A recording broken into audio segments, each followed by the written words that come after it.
Hello पिलामाने मोर ए Odia medium classes channel को welcome जनाऊँगी। पिलामाने आज देखा हस खेल भाग 2 रो ओके प्रथम श्रेणी रो पाठ नंबर हूँ 17 एवं पाठर नाम हूँ देखु नेउलर घर तला कौन नेउलर घर तला। तो पिलामाने ए वीडियोटा स्टार्ट करने पूर्व समस्ते लाइक शेयर और सब्सक्राइब कर दिंतु। आप लाइक शेयर और सब्सक्राइब करने द्वारा आप ही सर्वप्रथम मोर एमती नुआ नुआ वीडियो पाइपर। ओके तो पिलामाने देखु जदि आप टेलीग्राम ग्रुप रे जॉइन होगा चाहते ताहले प्रथमे कौन करेंगे ना आप प्ले स्टोर जाइए टेलीग्राम लिखिए सीटी एवं से ऐप्स को डाउनलोड करेंगे।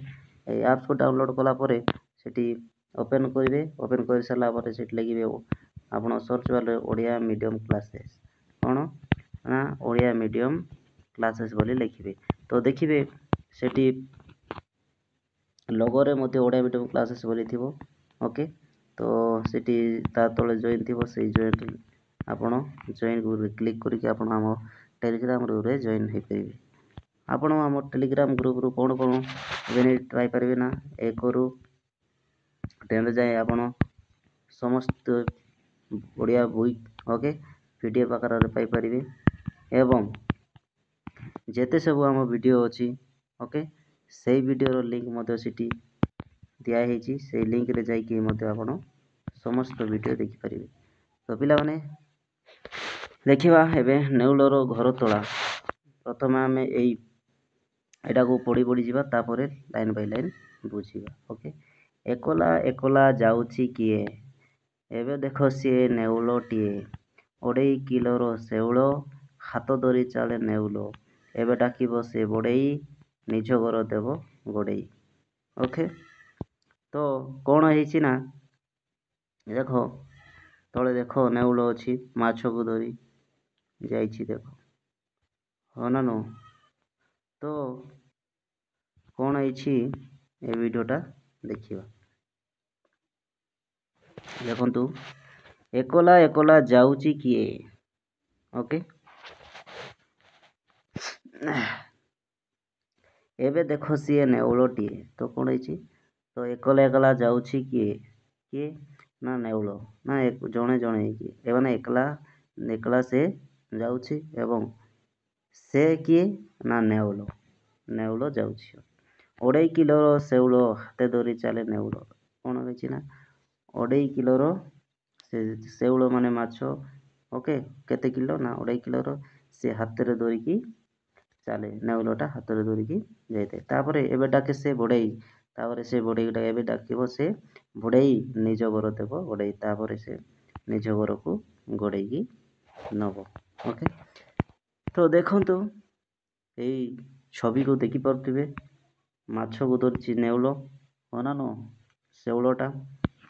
ओके तो एबे देखिबा अभ्यास अभ्यास रे कौन अच्छी देख गोटे गोटे की पढ़ा अभ्यास 1 देखो छवि देखी पढ़ा तो आम ये छवि देखू तले लिखाई से सब को देखी देखी पढ़ा। ओके नेउल बिलेई शेउल ठेकुआ चढ़ई ओके तापर ये बड़े लिखाई बुझीपारे सेमती 2 नंबर देखु छवि देखी खाली घरे छाड़ी दि जाइथिबा अक्षर और मात्रा को लिखा तो देखो ये संख्यार लिखाई सब। ओके तो ये आम कौन लिखा ना 1 को आम ओडिया लिखा ए पकईदे लिखीदे कौन हो ना 1 होगला तो ये केते ये लिखा सेमती ये देख बिलेई को देख ये कौन ये जो डैश अच्छी गार लिखाई से कौन लिखिले बिलेई हम ना 1 आर बिलेई होगला सेमती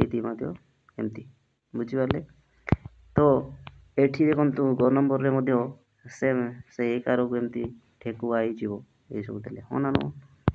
एबे देखिबा 3 नंबर अच्छी आस अक्षर गुड़ी को जोड़ी पढ़ा और लिखा तो अक्षर गुड़ी को फास्ट जोड़ा देखो यहाँ जोड़े तापर यहाँ जोड़े यहाँ जोड़ी की आम ये लिखा देखो प्रथम कौन ना देउल माने ये लिखा देउल। ओके तापर शेउल ये लिखा शेउल। ओके तापर नेउल तापर ये लिखा ନେଉଳ। ଓ ବୁଝିପାରିଲେ କି?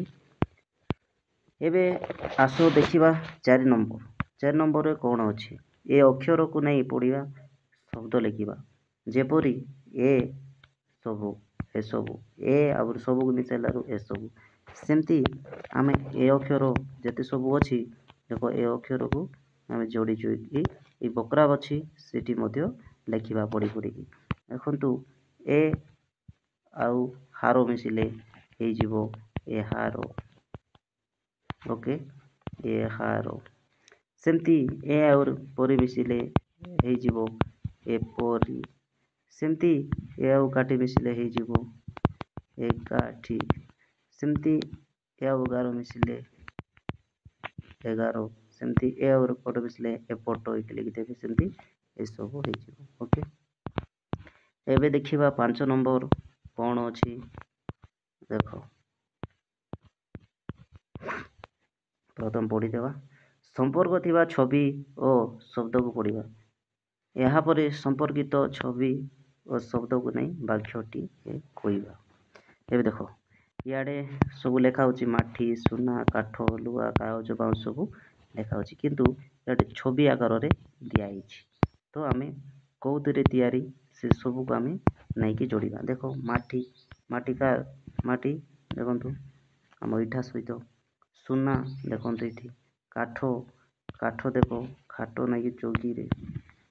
ସେମିତି ଆମର ଅଛି ଲୁହା, ତଳେ ଅଛି ପନିକି ଦେଖ। ଓକେ, ସେମିତି ବାଉଁଶ ତଳେ ଅଛି ବାଉଁଶର କାହାକୁ ନେଇ, ବାଉଁଶ କେଉଁଥିରେ ତିଆରି? ଏଇ ଯେଉଁ ଟୋକେଇ। ଓକେ, এই ଟୋକେଇଟା କେଉଁଥିରୁ ତିଆରି? ବାଉଁଶ। Okay, 6 number. ମୂଷା କେଉଁ ଛାବିରେ କେଉଁ ତାଲା ଖୋଲିବ, ଗାର ଦେଇ ଯୋଡ଼ିବା। ଦେଖ, ମୂଷା ଯେତେ ସବୁ ଚାବି ଏବଂ ଚାବିକାଠି ମଧ୍ୟ ଦିଆହେଇଛି। ତ ମୂଷା ଦେଖୁଥିବେ, ଏଠି ଦେଖିପାରୁଥିବେ। ତ ମୂଷା କେଉଁ ଚାବିକୁ ନେଇକି କେଉଁ ତାଲା ଖୋଲିବ, ଆମେ ସେସବୁକୁ ଦେଖିବା। ହଁ ନା ନୁହଁ? ପ୍ରଥମେ ଦେଖିବା ଏଇଠି। ତ କେମିତି ଆମେ ଯୋଡ଼ିବା? ଦେଖନ୍ତୁ, ଯୋଡ଼ିବା ପାଇଁ କୁହାଯାଇଛି। ଦେଖ, 9 ମିଶିଲେ କେତେ ହେଉଛି? 9 ମିଶିଲେ 18। ତ 18 ସେମ୍ ଏଇ ଯେଉଁ କେଉଁ ତାଲାରେ ଯେଉଁ ଫଳ ଅଛି ସେ ତ 18ଟା ଅଛି। ତ ଦେଖ, ଏଇଠି ମଧ୍ୟ 1 2 3 4 5 6 7 8 9। 1 2 3 4 5 9 9 18। ତାମାନେ ଏଇ ତାଲାଟା ଏଇ ଚାବିରେ ହେବ। ସେମିତି 10 ଆଉ 7 କେତେ? 17। ତ ଦେଖିବା କେଉଁ ତାଲାରେ 17ଟି ଫଳ ଦୁଶୁଛି, ସେଇ ଜାଗାରେ ନେଇକି ଆକୁ ଯୋଡ଼ିବା। ଦେଖ, ଏଇଠି ଫାଷ୍ଟ ଗଣିଦେବା। 1 2 3 4 5 6 7 8 9 10 11 12 13 14 15। ଏଇଟା ତ 15ଟି ହେଲା। ତାମାନେ 15 କେଉଁଠି ହେଇଥିବ? ଏଇଟା ସେଇଠି ଯୋଡ଼ିବା। ଦେଖ, ଏଇଠି। ଓକେ, ଏଠି କେତେଟା ଫଳ ଅଛି? 1 2 3 4 5 6 7 8 9 10 11 12। ତାମାନେ ଆମର ଏଇ ତାଲାଟା ଏଇ ଛବି ପାଖରେ ହେବ। 1 2 3 4 5 6 7 8 9 10 11 12 13 14 15। ତାମାନେ 15 ହେଲେ ଆମର ଏଠି କେତେଟି ରହିଲା ପିଲେ? ଟିକେ ଦେଖ, ଭୁଲଭାଲ ହେଇଗଲା ନା କ'ଣ? 1 2 3 4 5 6 7 8 9 10 11 12 13 14 15। ଠିକ୍ ଅଛି। 1 2 3 4 5 6 7 8 9 10 12 13 14 15। ଏଇଟା ମଧ୍ୟ ଅଛି। ଓକେ, ସେମିତି ଏଇଟା ଦେଖ, 1 2 3 4 5 6 7 8 9 10 11 12 13 14 15 16 17। ଓକେ, ଏଇଠି ଆସିବ ଏଇଟା। ଓକେ, ଏଇଟା ଏଇଠି ଆସିବ। ତ ଆମେ ମୂଷା କେଉଁ ତାଲାକୁ ନେଇ କେଉଁ ଚାବି, ଓକେ ସରି, କେଉଁ ଚାବିରେ କେଉଁ ତାଲା ଖୋଲିବ ଆମେ ଦେଖେଇଲେ, ଯୋଡ଼ିଦେଲେ। ତ ପିଲାମାନେ, ଆମେ ଆମର ଏଇ ପାଠ ମଧ୍ୟ ସାରିଦେଲେ। ଓକେ, ପାଠ ନମ୍ବର ହେଉଛି ଆମର କେତେ? 17। ନେଉଳର ଘରତଳା ମଧ୍ୟ। ଓକେ, ଏଇଟା ମଧ୍ୟ ସାରିଦେଲେ। ତ ପିଲାମାନେ ସମସ୍ତେ ଆମର ଏଇ ନେଉଳର ଘରତଳା ପାଠ ବୁଝିପାରିଥିବେ। ତ ଜୟ ଜଗନ୍ନାଥ ପିଲାମାନେ, ଜୟ ଜଗନ୍ନାଥରେ ଜୟ ଜଗନ୍ନାଥ।